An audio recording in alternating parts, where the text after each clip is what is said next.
एक बार की बात है, गौतम बुद्ध अपने शिष्यों के साथ एक लंबे सफर पर थे। यात्रा के दौरान वे कई गांवों से होकर गुजरे और कई जगह लोग उनसे मिलने को उत्साहित रहते थे। बुद्ध जहां भी जाते, उनके ज्ञान और करुणा के कारण लोग उनके प्रति सम्मान दिखाते और उनके उपदेश सुनने के लिए इकट्ठा हो जाते थे।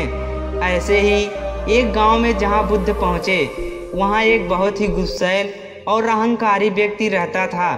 उसने सुना था कि बुद्ध अपने शिष्यों के साथ गांव में आए हैं और लोग उनकी पूजा कर रहे हैं। उस व्यक्ति को यह बहुत बुरा लगा, क्योंकि वह खुद को सबसे बड़ा और ताकतवर मानता था। उसने सोचा कि यदि बुद्ध उसके गांव में हैं, तो उन्हें उसके श्रेष्ठता के सामने झुकना पड़ेगा।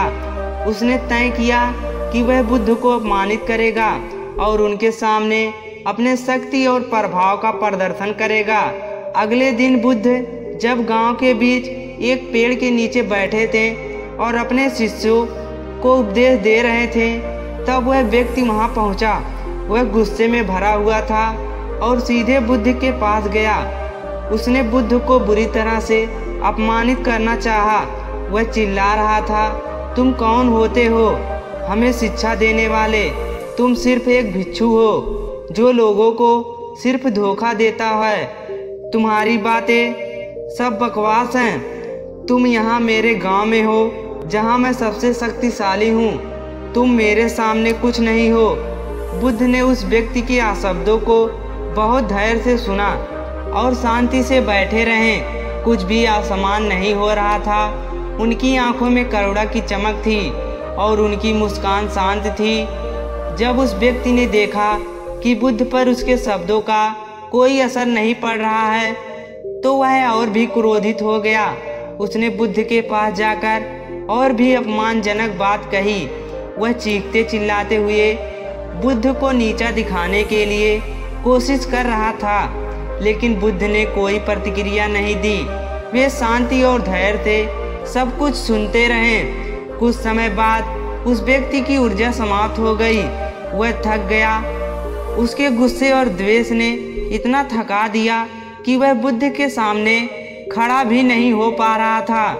तब बुद्ध ने बहुत शांत स्वर में कहा, यदि तुम्हें कोई उपहार दे और तुम उसे ना लो, तो वह उपहार किसके पास रहेगा?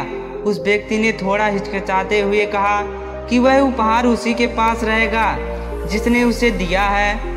बुद्ध मुस्कुराते हुए कहें, सही कहा। इसी प्रकार जब तुम गुस्सा, द्वेष शब्द भेंट करते हो, मैं उसे स्वीकार नहीं करता, तो वह सब कुछ तुम्हारे पास ही रह जाता है। मैं तुम्हारे गुस्से को नहीं अपना सकता, क्योंकि मेरा मन शांति में है। उस व्यक्ति को अपने गलती का एहसास हुआ।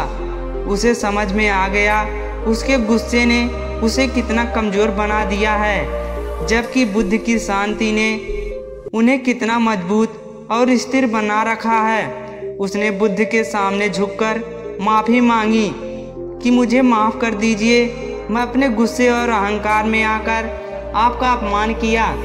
लेकिन अब मैं समझ गया हूँ कि असली ताकत अपने गुस्सा पर काबू करना है, ना कि दूसरों पर उतारने में है। बुद्ध ने उसे माफ़ कर दिया और धैर्य और शांति का पाठ पढ़ाया, और उस दिन से वह व्यक्ति बुद्ध का अनुयायी बन गया। उसने अपने गुस्से को नियंत्रित करने का संकल्प लिया। नमो बुद्धाय।